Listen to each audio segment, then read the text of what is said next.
So it gives me the most PR pleasure ever to catch up with an old hack, but he won't mind me saying that. No. Today, and we're going to, hopefully, I think, get 2 videos out of this, right? But we're going to do a little bit of the now, which might be a bit of content, and then, you know, what's changed in the new world and that sort of stuff, and then get into a PR 101, which is what you want to do when you've got an agency, what you should be paying, what you should be looking for, how to brief them well, how to get the best out of them. And you can see it from both sides of the scenario in terms of you, Alan, being both sides in a lot of ways, because you've got great client experience and working with clients over the years, and then you've obviously got great PR experience as well. So does that sound like a plan? That sounds like a plan. If it all runs into one and a big splurge, then we can live with that. It might. It's not the end of the world. So you might get 2 for 1 in one video, or you might get 2 separate videos. We'll see how we go. So just to start off then, in case people don't know you or didn't hear you on the last podcast series, just tell us a wee bit about you and your background and what you're up to and all that stuff. Yeah, okay. I started my professional life as a journalist, as a reporter. So I did all my formal training and all that kind of stuff. But then went into PR and comms. Oh, get this. This year, 3 decades ago. Oh, yeah. Can't believe it. I'm still only 40, so I started young. But so does 3 decades mean 30 years, or are you edging into your 4th decade? 3 decades means 30 years. 3 decades, Mark, you sod, just sounds less than 30. So let's not dwell on it. No, it means wisdom, doesn't it? Oh, I just was thinking showbiz people go the other way, don't they? And they're like, you know, Cliff Richard would say, I've been doing this for 7 decades. It's because he touched just into one decade and the other decade, so it makes it sound bigger than it is, but you want it to sound big but less. You're still dragging it out. So in that, I guess in the time I've been on the dark side, I've worked in so many different categories. The ones that have stuck the most are the ones I've stuck to the most, and I think it's about a kind of an understanding, a fit, a synergy, a love of categories. Interestingly, of course, hospitality, food and drink, particularly spirits. I've done a lot in beers, wines and spirits. But then retail, I absolutely love retail. A lot of hospitality is hard-nosed retail as well. So there's a lot of stuff there. I mean, my experience goes from, it's right across consumer brand. It's always been consumer brand and lifestyle. So everything from Red Bull and Peroni to Hamleys to M&S, lovely whiskies, lots of them, but people like Glenfiddich and Highland Park. Tech like Nintendo, you know, travel and online like Expedia, Waterstones. Expedia was an enemy when I was at lastminute.com. That's right, yeah, absolutely. And then hospitality, I've covered everything from IHG, Intercontinental Hotel Groups, 3 or 4 brands within that group, Marriott Hotels over the years, Café Rouge, Pods, Dominos. Recently, interesting jobs about issues, really. All Bar One, which was a sustainability brief. Laines, who I know you know in your neck of the woods. Yeah. That's a great business. All Bar One, just great brand positioning they had there. The Scottish guy did it. So yeah, really good, really good. That was a great one to work on. I heard it was you. Well, that was just before I headed off to a Buddhist retreat. Ah, right, okay. Well, I don't think I could have done the job without some big Scottish bloke having put together a decent brand positioning, you know. It was good. So, you know, I'm basically a creative comm strategist. Yeah. But I guess the important bit for me, and it's the reason I'm still doing it after 3 decades, is that I still like to do. I don't just want to think. I don't just want to talk about it. I still, on a day-to-day basis, get my sleeves rolled up, my hands dirty, whatever the expression is, which I guess is pretty unusual for someone in my level, and probably explains why I haven't gone to any level above me. Yeah, the glass ceiling. So I think, just in terms of the times that we're in now, and I'm not wanting to kind of ambulance chase or dwell on it too much, and stay on the positive side. And something I've been talking about quite a lot is how can you make your downtime uptime, if indeed you are either volunteering to do a bit of work, or you are, thinking about the business that you're in, or, just trying to move it forward. And I know morally, and well, morale-wise and all that stuff is difficult at the moment to keep going. But I think all you can do is try and stay positive, try and think about the other side, and try and get ready for this biggest relaunch that the world has ever seen of every single brand you can think of. Yeah. So it is going to get quite competitive. So thinking about now, everyone at the moment is, hey, do you want to join a Zoom thing, or, a Instagram live that we get kicked off every 2 minutes, or, or, do you, and talk about big brands and all that as well. They've not really kind of thought it through. Or, hey, do you want to check out our DJ or bartender? Hey, do you want to cook what we do at home? And this is all very well, but just now, what do you think people could be doing from a comms point of view, and anything they could do that's just a wee bit more than most are doing at the moment? What would you say are the strands of that? Something that seems pretty obvious to me is when you think about what the new normality might be like when we come out the other side, is what you've got now, your proposition, your very model indeed. Is it fit for purpose coming out the other side? And you might say, well, if it's been fit for purpose for the last 5 years or 10 years or however long, why would it be changing now? Well, you've got to assume that things are going to change the other side of lockdown. I mean, it's questionable how much front foot PR and comms, front foot comms, you should actually be doing right now as a business. I think, to take your point, now's the time to get prepared for recovery or relaunch.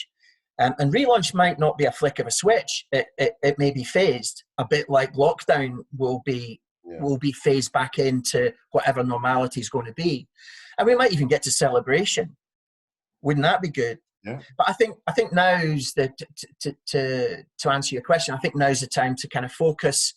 Right now is looking after people. Yeah, it's like looking after your family, but it's looking after the people you can look after, and in your business in whatever shape or form or scenario it's going through, and trying to protect and defend your business. It's survival. I know that's what a lot of us have got to be about right now. But there's nothing to stop you kind of staying in touch with your communities, and you understand digital better than most, Mark. It's a great way of maintaining kind of contact in the spheres of influence. But what I would say is be gentle about it. Don't expect too much at this stage. And I don't have a problem with people saying, well, a WAGs, for example, saying, here's a chance to cook some of our stuff at home. Why not? Why not? But don't expect too much from it. But by the same token, don't sell too hard. I don't think this is the time. It's easy to piss people off right now by pushing or selling.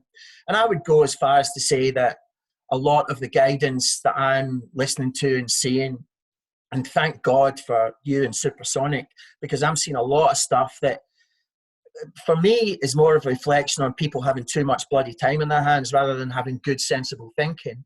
Yeah. And I used that word celebration a moment ago, thinking about how people come out the other side. Celebration may be, but I would use it guardedly, because one of the things I suspect is going to happen as we return to health and socializing. It's going to be people with newfound hardships. I'm going to have newfound hardships. You're going to have newfound hardships. Look at that haircut. So as we know, and I know you've talked about this, value is going to be a bigger issue in the immediate return. I reckon people will still, because of what's been going on, will want a treat or an indulgence. But other things will change. A new world will also come with, I think, a kind of ongoing desire for relaxation and chill after all the stress that we're having individually or collectively.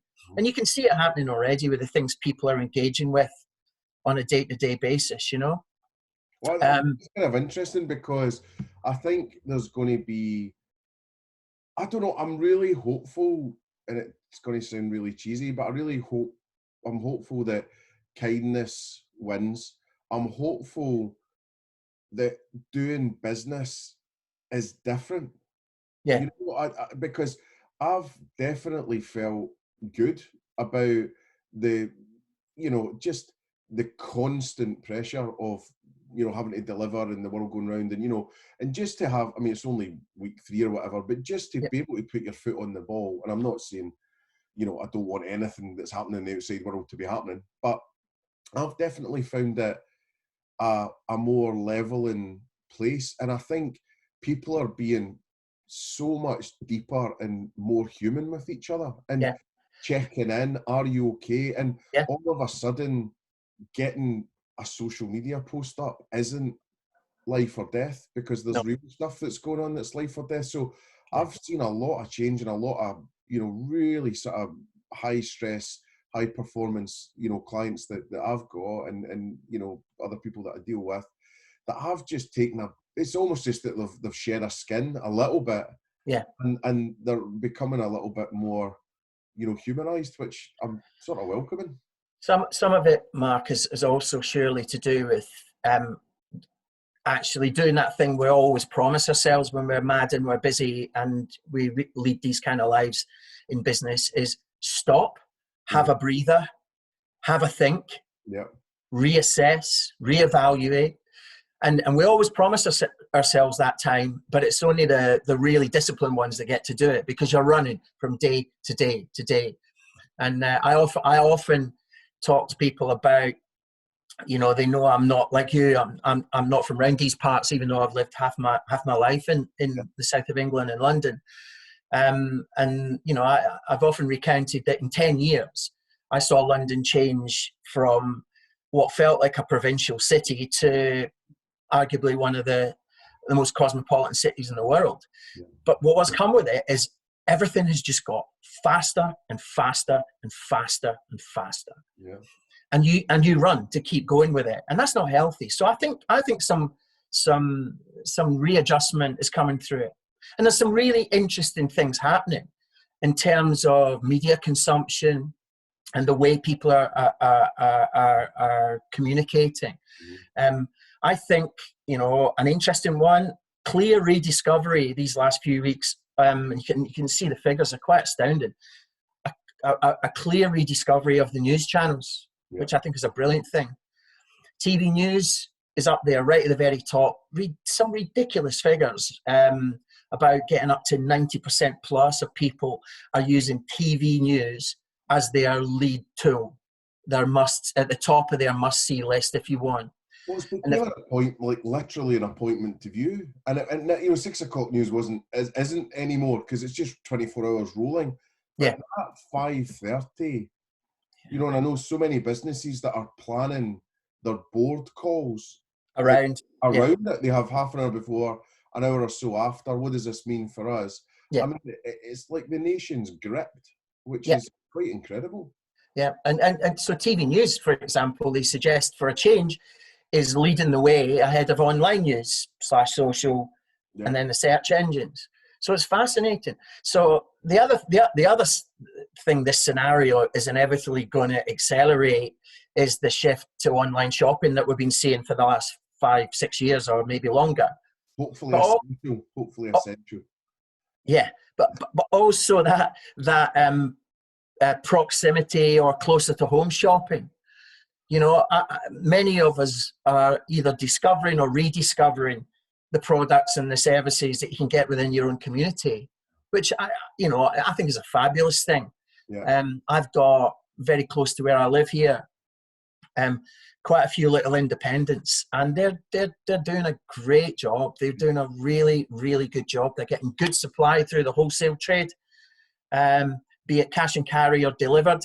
And they're doing an amazing job, and I hope people are going to come to appreciate those things more, which would be brilliant. But of course, there's other things going on: work from home, cooking at home, socialising at home. These are becoming entrenched each day and week we go on. And we'll have to take them into account going forwards when we get back to the new world. And they're big old themes that we have to deal with. Yeah. I think most of all, when it comes to take your point, most of all, when it comes to PR and comms, I think the need for truthful and reliable communication is going to be even more key. Yeah. The scrutiny and the sensitivities have risen enormously these last few weeks. Look what's happened when someone's taken a wrong or ill-conceived step with their employees. Right. Yeah.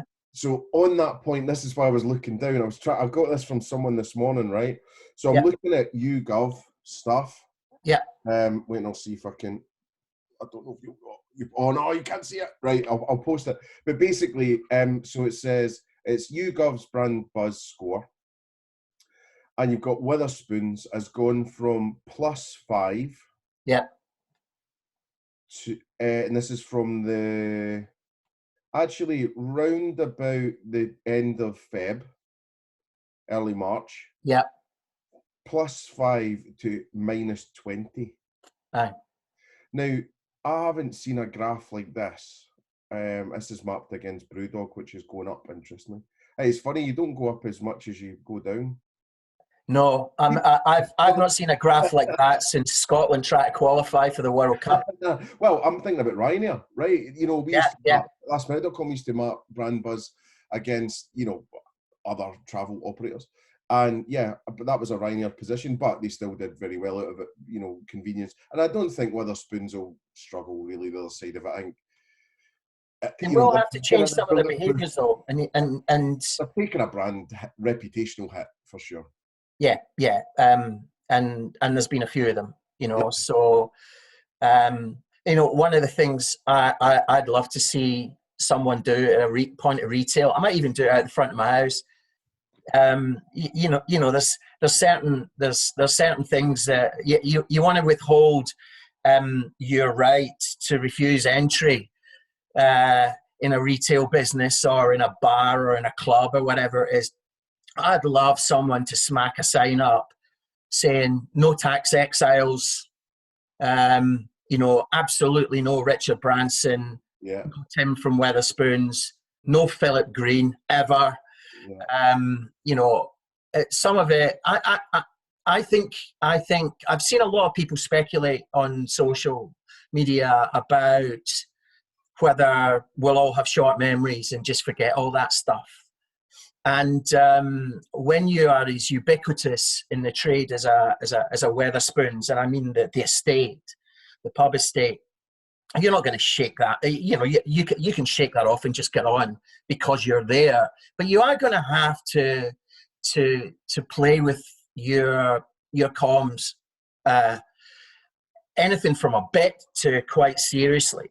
Yeah. And if it's an individual, then okay, they can take the flak, Mike Ashton.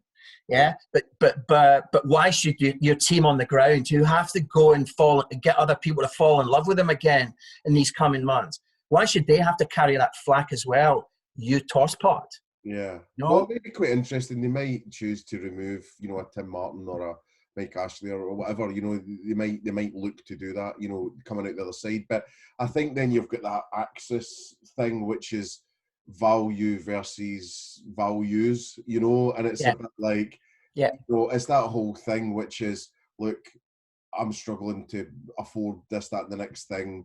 Do you know what? I'm going to kick my family out in Sports Direct or Wetherspoons, you know, seems to be the place to go out or the place to get a tracksuit or whatever. So I think it's just that equation, but maybe people with a little bit more disposable spend can maybe make the choice a bit more. Make the choice, yeah, absolutely.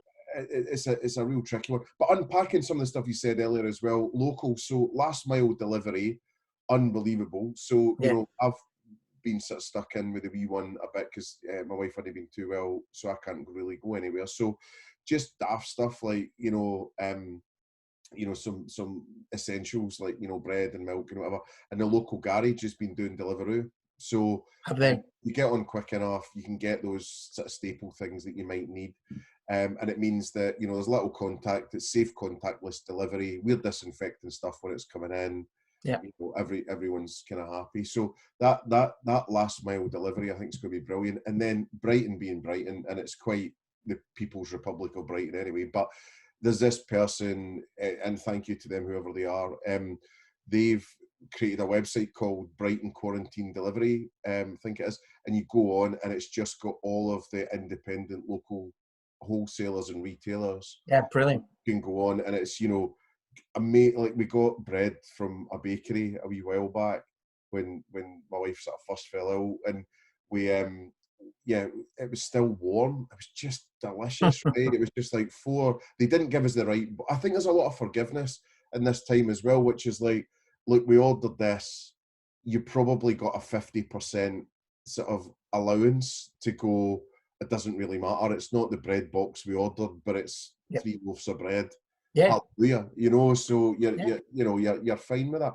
So I think that'll definitely change, and yeah, I think it's going to be hell of an interesting. And then, but I don't think anyone knows. So I've been speaking to a couple of people and saying, well, I'm modelling for this, modelling for that, and that's great. You know, I think that's absolutely brilliant.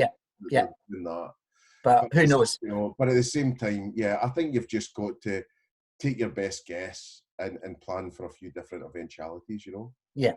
I think there's little doubt that saying that trusted connections, human connections, will become more important than ever.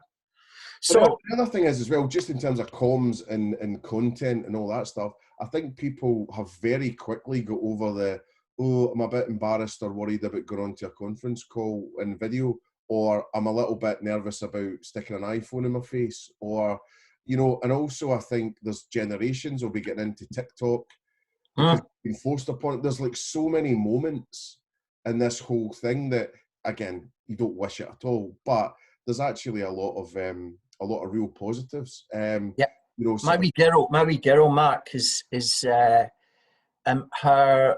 her ability with tech now, just in the last few weeks, sharing with her friends and going on online, FaceTiming, Zooming. What's she on? Oh, something Gecko, can't remember. But she's into all this stuff. She's only wee. But Grandad has just done a Zoom call to celebrate a family birthday today, you know? Yeah. So it's just fascinating what's going on. Yeah. No, I think everyone's just kind of getting on with it, so it's great. And then, so is there anything else you can get on with right now, maybe above and beyond, you know, using PR techniques or anything like that, more than posting recipes and more than maybe having online gatherings? Yeah, I mean, I wouldn't say so. I would caution against thinking of too much content and getting stuff out there right now, but in time that will come. So now's the time to kind of prepare stuff. You know, you may well, being in the tough times that hospitality has had and is going to continue to have, you may well have to ask yourself some pretty vital questions, you know, and a lot of people will be already, you know, and they're business, commercial, operational kind of survival questions, and which you don't need me for, but you know, you might even be asking yourself, do I have to adapt or refine or refresh my proposition or the model or the way you tell your story as a business? And ultimately you need to really have a think and check to see that it's fit for purpose in what could be a sensitive, at least in the short term, new environment when we come through. And I know you've talked about brand positioning and stuff like that, and I loved some of the stuff you were doing on DNA a week or so ago. And you know, are people clear on their reason for being and for standing out? Now is the time to check that. And are you clear in your story? And is your messaging tight as tight can be? So I guess some important jobs to do in terms of the short to medium.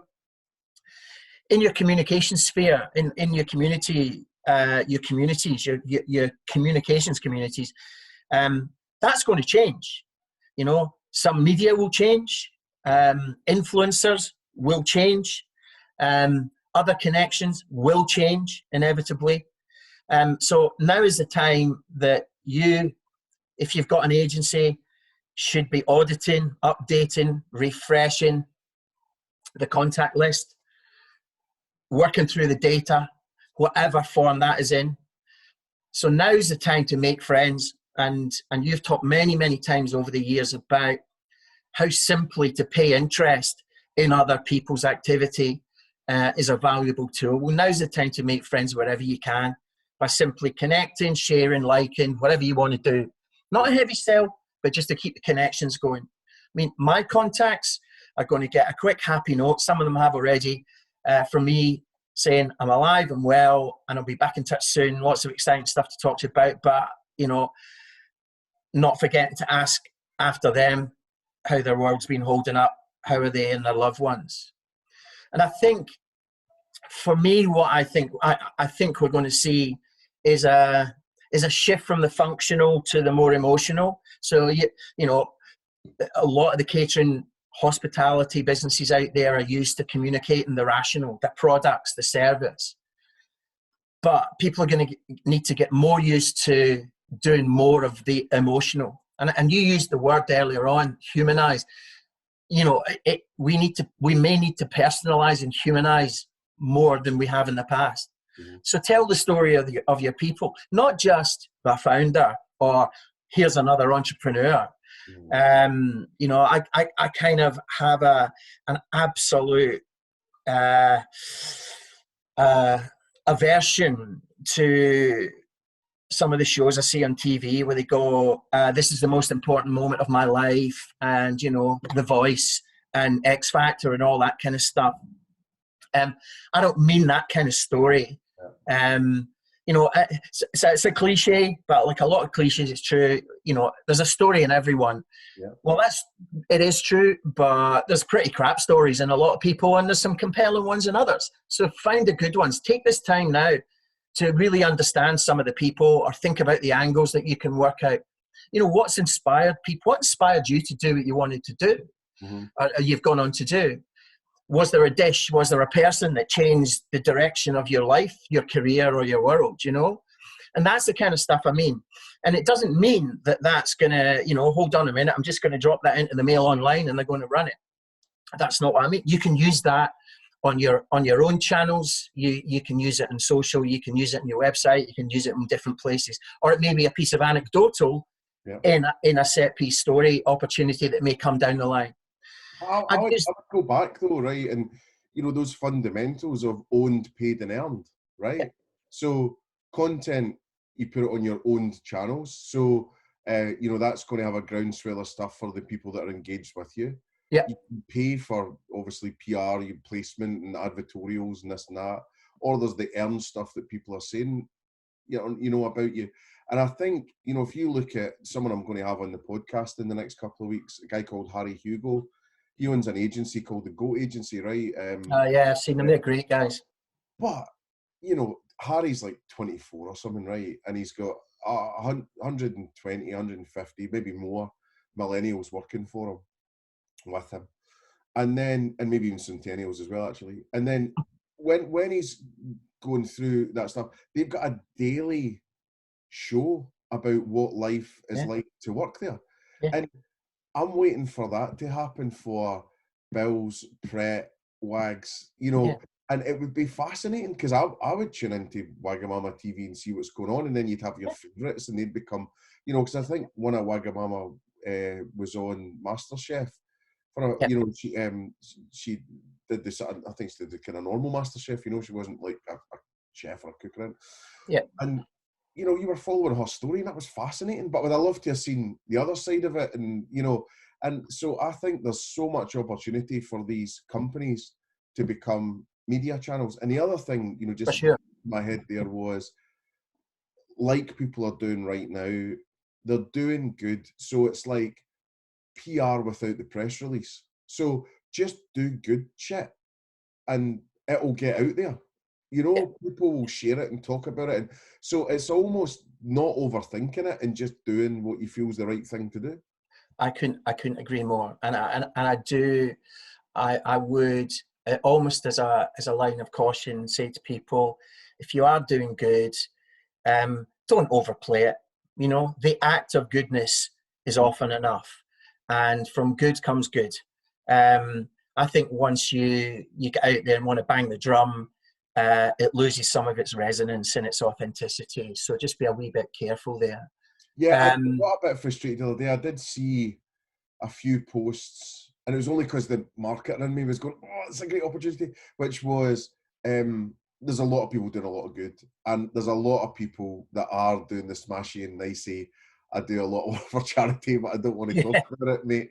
Yeah. And look, that's fair enough, but I just hope to God that they get the credit they deserve in some way. That's all. I'm not saying, take out a billboard ad, or, not that it would get much attention right now, maybe, but, that kind of thing. So it's just like, there's a balance to be had, I think, which is, I just hope and believe in the whole karma thing and all that if you're doing some really good stuff, people will just know, and they'll get it back at some point. That's all. Yeah, and never forget word of mouth. Yeah. Never forget word of mouth.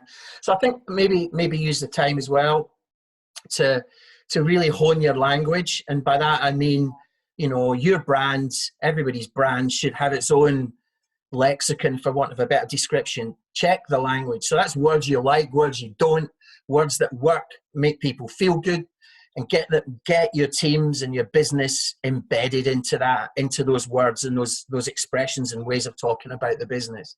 Because there's nothing worse than, and I've seen lots of retail business over the years where there's some amazing thinking going on, some amazing proposition building, and it can go all the way up and be elevated with multi-million-pound spend.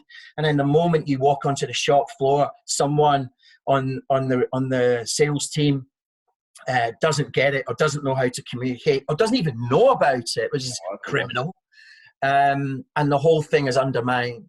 Yeah. So it's times like this when you have got your folk around you, and the good ones that are going to stay with you and you're going to look after them, is, really test the messaging, get your stories into the business. Everyone should be able to tell the same one in the right way. Yeah. And if you think about, and I've been thinking about this a lot, and you're right. I don't know. I've got the answer. I'm not sure who has, but what's the audience going through right now? Mm-hmm. And what state of mind are they going to be in when they come out the other side? So, when you said to me, cut the crap and tell people what they should want and expect from an agency coming out of all of this, that could be an agency or an individual consultant, or even your own team or person who's trying to do it for yourself in terms of your PR and comms. So let's cut the crap then and think of some stuff we can do. And whoever does it, you've got to do it. You've got to do it. And if you're going to do it well. And you touched on the competitive nature of what things might be like coming out the other side of this tunnel. I think you're right. I think it could be an absolute bloody bun fight with the competition being even louder than before. As the ones that are still there or coming back are going to come out of their corner fighting. And so you're going to have to be louder, you're going to have to be smarter, or you're going to have to be more creative. But keep your head, keep your vision, hold on to your clasps. And times may feel a bit desperate, or you may feel a bit desperate to get that traction going again, but don't ever show it. As someone very close to me many years ago said, shit doesn't smell nice, Alan. Yeah, you can smell desperation. Yeah. So you need to keep your head and hold your class, as I say. So what does good look like? So if you're going to bring an agency in, you got to brief them properly, as you said, Mark, and therefore you have to be absolutely clear on what good looks like to you, and you need to spell that out, and as clearly and as boldly as you can. Well, some of the beefs are bollocks, right? It's like, I want to go viral, or I want to be, page 3 of the Metro, or whatever it is, or I want to be as good as Pret, or, so when you're saying about setting a good brief, what are the things you want to just make exempt from a briefing sheet? What are the clangers? If you were on QI, what would be flashing up behind you as the things that you don't want to hear? It's the big generalities for me that drives me mad. And it's stuff like money is no object. We want your best shot. We want some really creative ideas. Well, what's creative to you, Mark, may be creative to me, may not be creative to the next person. What do you mean by that? So agencies are very poor at, I think, at actually testing a brief and challenging a client and interrogating a brief. Oh, because you're scared. Because you don't want to piss them off. I do that all the time. Where so Robert Bean used to talk about it as Chinese meal syndrome. So you're in the room and you're full and you go, oh, great, and then you come out the room and you go, oh, I can't remember what that was all about, or I wish I'd asked this question. And then there's a certain amount of time, and also if you're an agency, I've done it myself, where you take the meeting, it's all smiles, and that'll take about 2 weeks, but in your head it'll probably take 2 or 3 days, but you'll not get to it for 7 days, or so by the time 7 days comes, the amount of times I was looking at Leo and James back at Spectacular, looking at each other and going, do you remember what and then you don't want to ask, and then you maybe find a notepad that's got something, you go, oh right, it was that, or but I just wish, you're right, I just wish agencies had more confidence to go back, and also in the hope of this future kindness business working thing, that there isn't too many parent-child relationships. I think it needs to be parent or child, whichever it is, but at least be on level. And then if you can just fess up and go, do you know what, I missed that last bit, or it was so much information to take in, I sort of zoned out at one point, or I should have asked this, or do you mind, or but you just don't want to fuck it up, do you? No, of course not. I mean, and typically what a lot of clients do in a brief is they spend 2/3 of it, maybe even more, telling you the history of their business. And that's fine and dandy, because it gives you context and it gives you a sense of how they perceive themselves. But actually, it's about what they want going forward. So, and I think more briefs need to talk in more detail and more clarity. So tell me what good looks like to you. What are the things that you want to see? Are there other brands that you envy?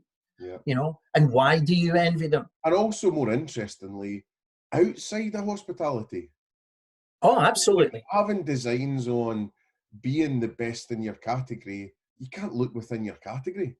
I always find that madness, which is like, I want my you get Pret, Leon, and Itsu, quite rightly, by the way, but you get briefs come in, I want my menu boards to look as good as Itsu. We went through a whole 6 months or more of that. That was the brief, and you're just like, Christ, really? Yeah.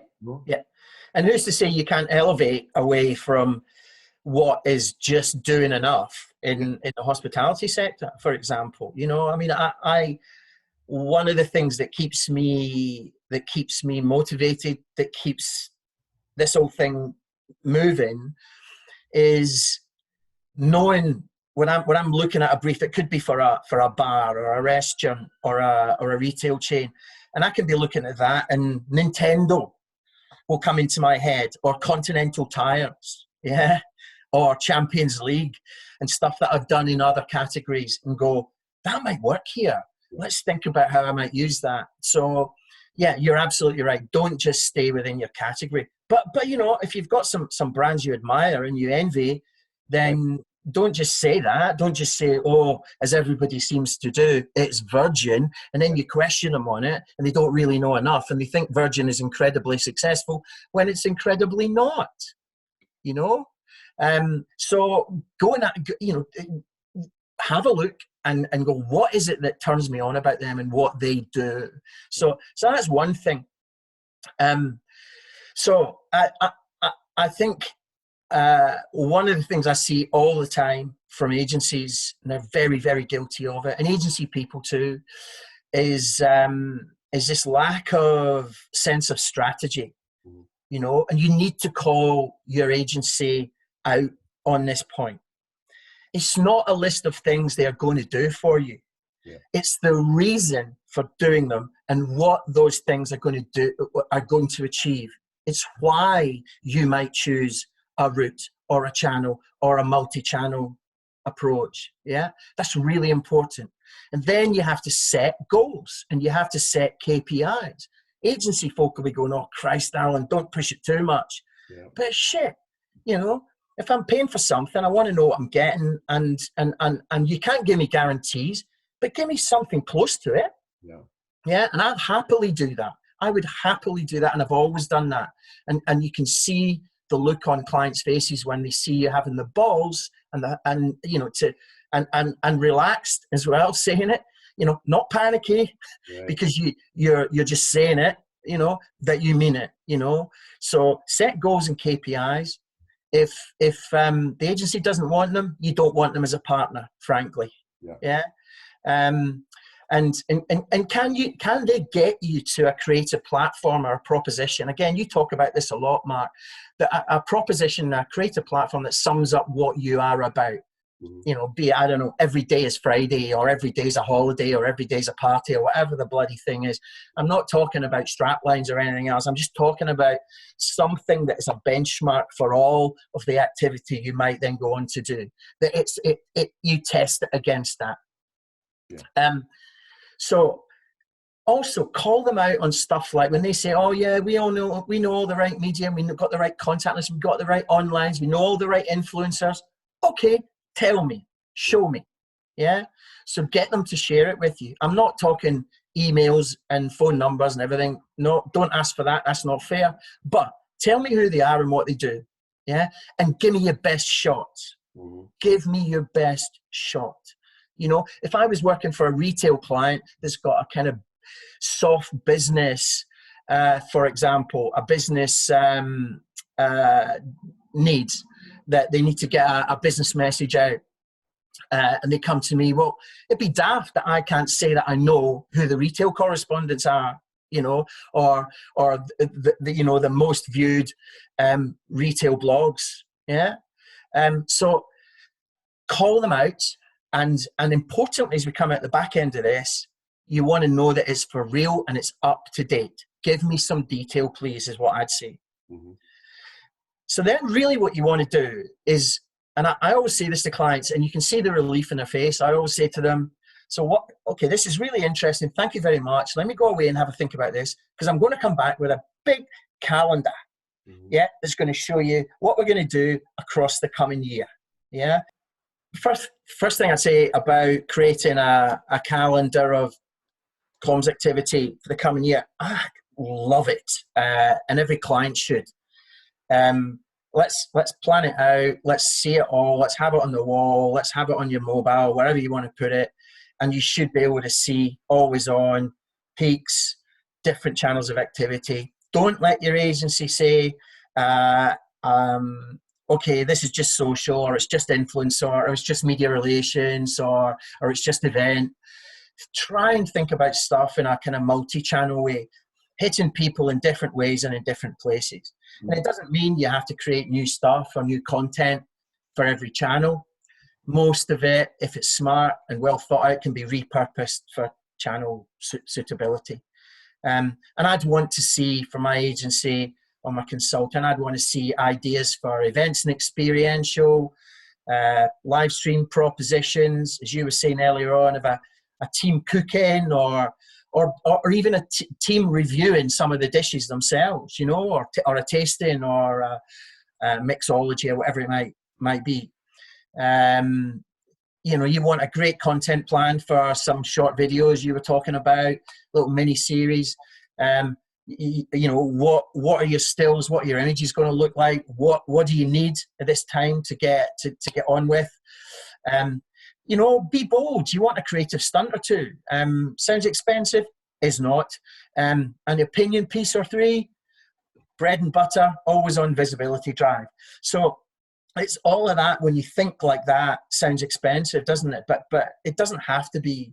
The point for me is if you don't have that broad and deep kind of ambition for your comms, you know, that kind of extensive menu to choose from, then why do it at all? Yeah. It doesn't mean you've got to use it all, but it makes your agency, and demand it of them, it makes your agency explore your brand properly. And the ones that understand and get into your brand properly are the ones that do it well. And they don't all, yeah? So it's not good enough for an agency to tell you, we'll get you in all the, if you're a restaurant, for example, I'll get you in all the roundup and review slots, the going out sections, the online reviews, and we'll do a few influencers. That for me is a given, but what's going to make you truly stand out and trigger genuine talkability in your name as a brand? So just some quick ones, if that's all right. Yeah. Think visual. I always do. You know this, Mark. Think visual. Your location or your restaurant or your bar frontage, lots of people have done it, and some of them have done it incredibly well, and some have spent a lot of money doing it. But it works, and you don't have to spend a fortune.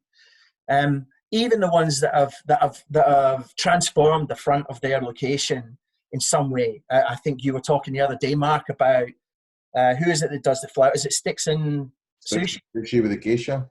But yeah, the geisha and all that kind of. So lots of people do it. Some of that costs a lot of money. My question is sometimes have they done enough to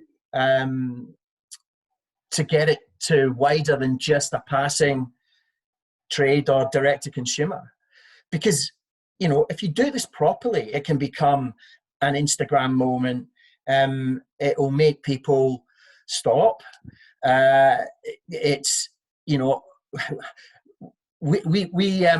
were launching a hotel in Amsterdam for a US brand called Kimpton.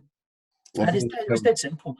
It launched 3 years ago, and the most amazing interiors, the coolest bar, the wonderful restaurant. It was just fantastic. The room's beautifully appointed. It was cool as shit. And despite all of that, a neon sign that we put up is the most Instagram spot across that property 3 years on. And all it says is, and breathe. Yeah? It's just cute. It's not expensive. It's just cute. Yeah. And people share it and go, where the hell is that? That looks beautiful, blah, blah, blah. So we know that stuff. Saying, well, so why not use it? Just because other people have used it, use it in a different way. Yeah.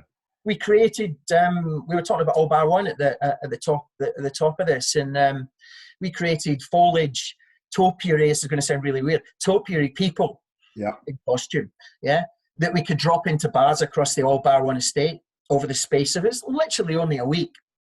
And you could be standing at the bar, leaning against it with a drink in your hand, and next to you there's a living hedge, with a pint or a cocktail in its hand. Weird, yes. But that went round. You saw it. Everybody wanted to take a picture of it or with it. We even created one that was fixed, no person inside. It was literally was topiary, and with its arm outstretched to one side, so that people can sidle in and put their arm around it, and they're interacting with it. Instagram, get their mates to take a picture, send it round, all that kind of stuff. So that all sounds fun, but what was the point? We'll go back to that strategy thing. It helped that it was for a really good, sensible reason, and it was to get across the launch of their new sustainable beers and ciders range. Yeah. So it got loads of organic. And it also hit the Daily Telegraph business page, for example, and it was picture of the day in the Evening Standard, simple, fun, clear personality. Ice cream parlor chain, some of you may know, Amarino, lovely people, great products. They make them into beautiful flowers, their ice creams, before they hand them over. We waited until the start of the Chelsea Flower Show, decided to turn their Kings Road store into the world's first lickable florist. We basically turned the outside of the store into a florist, but all the blooms were ice cream. Not as difficult a job to deliver as you think. The cost was literally some product, a few plastic buckets, and I borrowed £300 worth of flowers from a local flower stall, used them for a picture, gave them back. The lovely guys sold them, and they went back fresh and lovely about an hour and a half later. When I'd done, captured a hero picture of the day in 3 titles, went into Metro, went into Standard, went all over the place. So think visual, yeah?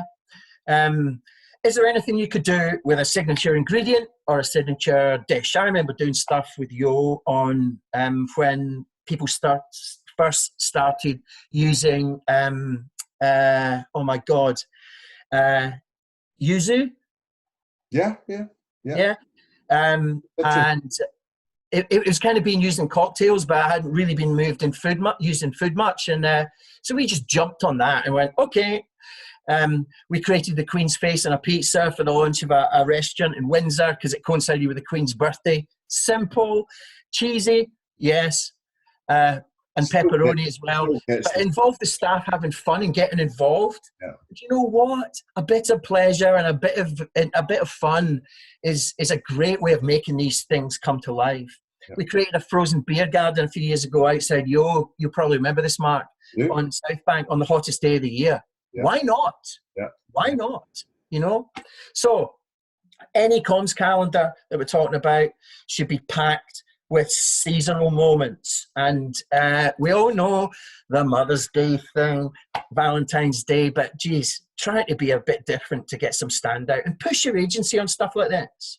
Show some bloody creativity and some ambition. So I don't know, national institutions when they come back, Crufts, things that I'm going to miss like Wimbledon, or the football, Glastonbury, gigs and stuff.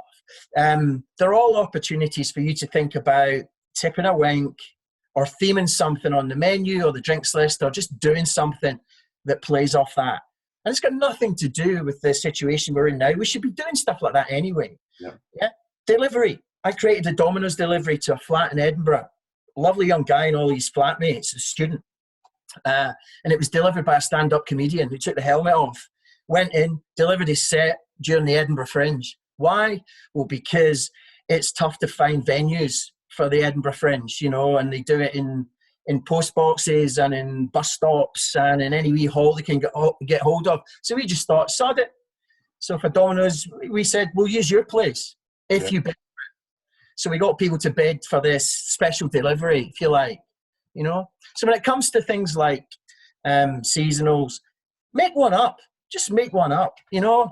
Well, I think that's the most interesting one because, you know, it's certainly busy on the Mother's Day, whatever. It can be busy, Wimbledon, Glastonbury, but just you doing something out of the ordinary that reinforces that positioning or strategy that you have. You know, Deliveroo lately with Norman Cook, who's, you know, 15 minutes that way. Down the road from you, yeah. Down the road. So he did Deliver Ave. So it was a competition. And and I think it was I think it was a bit annoying because I think it was like a third floor flat or something like this. Had to got the gear up and everything. But yeah, he did his full on DJ set. The neighbours were very accommodating, and he delivered the takeaway plus delivered himself and did it, and it was banging. And it's that sort of stuff. And I don't know if that would have cost the earth. Really. It wouldn't have done, Mark. He's a very kind person as well, you know, he doesn't rinse it. So I think, you know, and it's keeping him relevant, it's keeping him up with things. So I think he did an amazing job there. But that type of stuff goes so much further than, you know, giving away someone at Mother's Day or, you know, doing the usual things, you know, just look for the spots that have got a little bit of space, you know. Absolutely. Yeah, I couldn't agree more. You know, you could say today is, I don't know, give someone randomly in the street a plate of our beautiful sweet treats to try day, you know. Who cares? Just make it up and have some fun. Stick it on your social. To go back to your point, get it on your own, get it on your website. You know, some folk will say, well, is that a story that can go any further? Could it capture media, for example? Well, not unless you do something a bit wacky with it. So let's say you set up a fully dressed and laid table in a roundabout. Don't try this at home. Or a bus stop across the road, you know. Get it done before the police arrive. You're not doing anything particularly wrong or offensive or dangerous. You're not breaking massive environmental rules. A table, some service, out in the street, just do it. Capture some attention, capture some chat, get into some conversations. You don't have to do it once, capture it, or use a picture agency or get someone to get it to you. And if you've got an agency, just max its distribution. You know, if you were putting stuff like that out, you know, people will pick it up if you've been smart about it, and just make it look like fun, you know. But things like that only work if you can deliver juxtaposition. So it has to be something out of place, unusual, or unexpected. Mm-hmm. Yeah. There's people stories. There's new menus. Mark, you and I have had conversations about this in the past when clients say, oh, we've got a new menu coming. The third one or the fourth one or the second one of the year. And often I've said to clients, I'm sorry, that's not a story. But it can be if you try and find some trend behind it. You know, is there an ingredient that's... I remember we got the front page of The Guardian. Can you believe it? The front page of The Guardian for a chicken sandwich. Simply because we sold in the idea that the chicken sandwich was the next big hot thing. Now, at the time, we were right. But guess who we did that for? We did that for Yo Sushi. Not known for big chicken sandwiches. You know, and we did it. And we got the lead piece in it. And it was the cover story in G2. You know, so you just have to be brave and ambitious for this stuff. But you've got to dig around and look for hooks, you know. And media and influencers, as we all know, love new and they love innovation.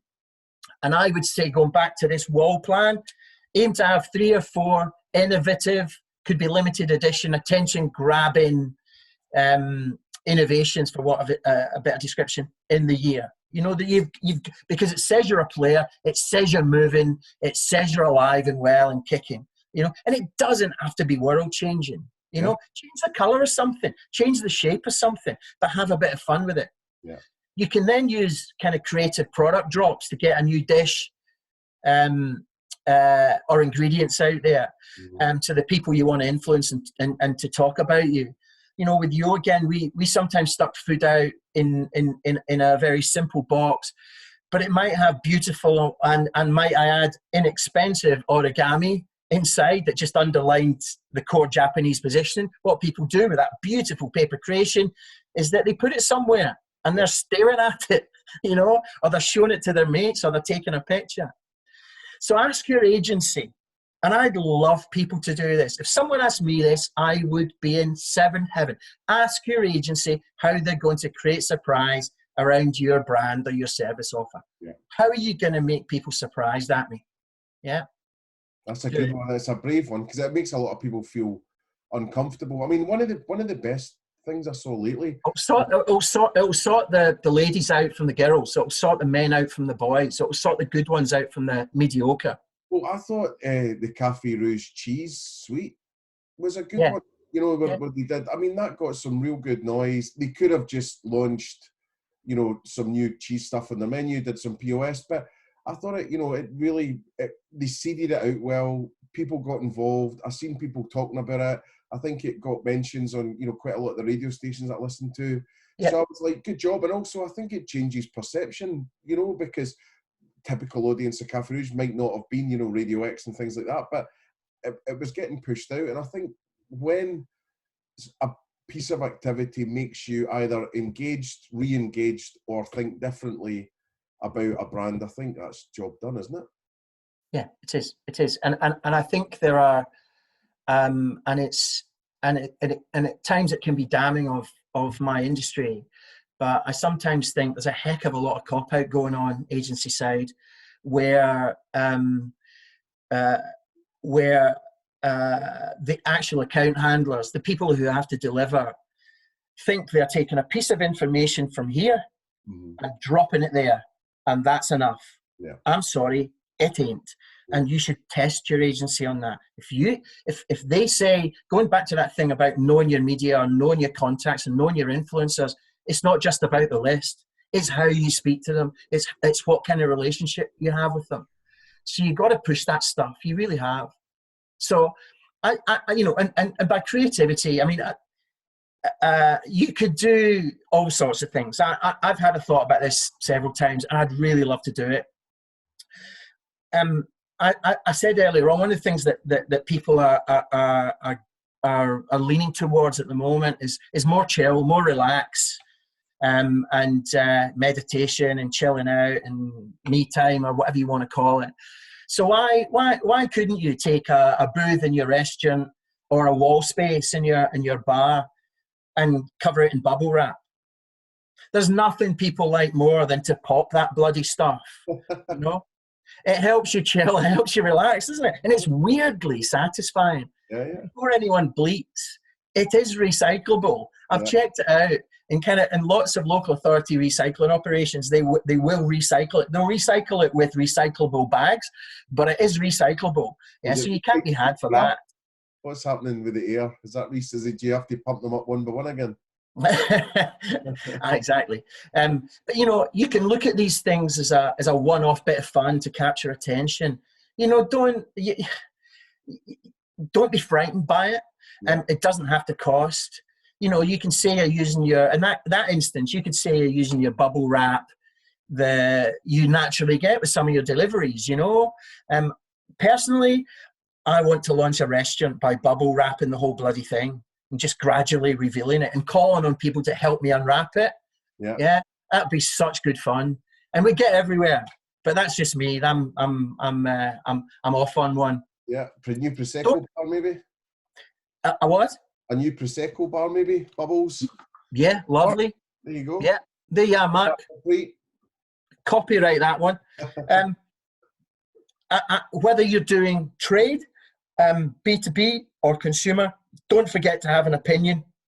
I think also in the new normality, whilst fake news is getting called out more and more, which is fabulous, but people want to know what you think and what you care about and what you treat as important. You know, the planet, caring about people, doing the right thing by your teams, telling their stories, sharing their personal journeys to this point. What about your customers? You know, I think they're a sitting duck as a consumer omnibus. Ask them to fill out, get them to fill out a simple card at their table. I know this isn't easy, but have a go. And it might ask them, you know, what do you wish for in the world in the next 5 years? What's the most beautiful thing you've ever tasted or drunk or seen? You know, it isn't just about you. Yeah. But get some inspirational stories. You then say to your agency, pull that together and turn it into something compelling, you know, an insight into the things people are thinking about right now. Mm-hmm. Is that of use? Yeah, absolutely is. You can revisit it. You can use it seasonally. What do you love or hate most about Christmas? What do you wish for in the new year? You know, so as well as uncovering some interesting stuff, it reinforces that really important thing that you're close enough to your customers to get into a conversation, to have a relationship with them. You care about understanding and sharing it with them. Well, frankly, it's piss easy. You may need a few hundred to make it credible, but that doesn't have to be too difficult. And it's a nice way to get customers into a dialogue with you. And you can thank them in some way, whether we aperitif or a wee whatever. Thank you. Oh, I was just thinking. You know what I mean, Mark? You must have seen lots of executions like that. I was just thinking about the pair of teeth joke. But anyway. That's a bad joke. No, but in all seriousness, you know, if you took someone like a Feed It Back or one of these, it would be, or indeed, as you say, printed or whatever, it would just be so nice that you get asked something about you, because all you ever get asked is, how was your meal with that? And it's all you, the operator, and it's all one way. And sure, you might win an iPad or 100 quid or whatever it is, but it reminds me, years ago we did a thing called the lastminute.com wall, and we went round the UK and we did a big beach in Finsbury Circus. I remember that. So basically, I mean, that was like £17,000, and like 400,000 people saw it, like over the 10 days or something. You know, it's such a big, you know. So anyway, we had this big long thing. I mean, Christ knows how long it was, but big long bit of vinyl, and it just said, "What would you do with your one last minute?" And then it had the pink frame round it, you know. Lovely. And we just handed people pens, and all right, you get the odd person drawing a willy and whatever, but you know, we scribbled those out. But we did spot prizes for people that we could maybe help them on that, you know, whether it was I would jump out a plane or I'd go to New York or I'd die in Japan or whatever it is. So, you know, you'd maybe be able to help with the good side of it, not the death. And then the other thing was you did start to get a sense, if you looked at it at a macro level, like what people were actually thinking about and what people Yeah. were, you know, Yeah. motivated by, and Yeah. getting So valuable. well, back to your point about emotional relationships rather than transactional ones. Yeah. You know, I think it is a bit of that. It's like, you know, what do you like? You know, when was the last time a brand really ever asked you what you wanted out of life? Yeah. Almost. I think it'd be a very straightforward thing to do. And you're right, you know, some clients should be looking at something more robust with a feed it back or people like that. Yep. Omnibus company of some sort, a polling company. And, you know, I would still say, even if you're doing that, do your own as well. Yeah. In restaurant or in bar. Just for that way of getting the team involved in it and having some real face-to-face understanding. You can even film some of this stuff these days to use in the execution. With people talking to camera, talking to a phone or whatever. So it's not always it's not always a broadcast. You know, it's a conversation. It is at the moment. Yeah, but it shouldn't be. But that would be, God, that'd be a lovely thing. So push your agency, your consultancy, whatever, push on surprise. You know, I was just thinking randomly, as I do earlier on, knowing I was going to speak to you, which I always look forward to, and I was thinking, what about it? And I thought, what about adopt a seat? It may be complete cobblers, Mark. I'll try it out on you. So anyone that comes back to your restaurant a third, fourth, or fifth time, say, fifth time, they can adopt a seat and have it named after them for 3 months. Yeah. So we put a little plaque on it, and it's Mark McCullough, Supersonic. You know, why not? Yeah. You know, you offer it to a journalist, you offer it to an influencer, you offer it to local essential workers. You just have a bit of fun with it, and then you can do a little gallery of people sitting in their chairs, blah blah blah. You know, so that may not be the idea, but I've started down a line of thought. Do you see what I mean? And where can I take that? How can I make that better? Right? And I might not come up with the answer for another year, but God, I might come up with it. I'll need to cut this out because that's a good idea. We can use it. No, but I remember Bobby De Niro had a seat, I'm sure, at the GFT, at the Glasgow Film Theatre. Oh, did they?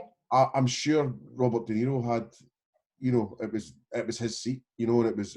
Oh, right, okay. Or you donated money, or, you know, and you get it at the football as well, you know, Kelly and that, you get the old thing. But I think that would be a great thing, and it's one step up from, you know, like that brick in the wall thing that you get, you know, at the football. You know, Kelly's my only reference, but come on, you've got, you know, people that have paid money to have a walk built or whatever. But there's a lovely thought in that. So so you can see the way I'm going. If you're using an agency, don't take basic visibility as being good enough. Yeah, and too much of it is just about good enough. And I'm sorry, I can't live my life like that, and you shouldn't either. And particularly if you're handing over some hard-earned cash, you know, this is important. And it's as we said, it's going to get an increasingly competitive old game. So capturing attention of media, blogs, of online, etc., needs real punch and a bloody healthy dose of creativity. And I guess I'd finally say, find reasons now to stay in touch with those contacts that you have, your target media that you've dealt with in the past, or get your agency to it, and influencers and other connections, just to say hi, just to check in, see how you're doing. Ask them what they think of an idea you might have had, or an idea for a new dish, or a new serve, whatever it might be. If you don't have those conversations, these things don't evolve, and then you can't call on them when you need them. And I think the other thing is, you know, you have to do this one email at a time, or one phone call at a time, or one DM at a time. Or don't blanket it. Because, see the amount of just ham-fisted wank that I'm getting through at the moment from, you know, they've not even done their research. It's like, I bet you find running your restaurant, and it's like, well, I don't know the restaurant, so that's step one.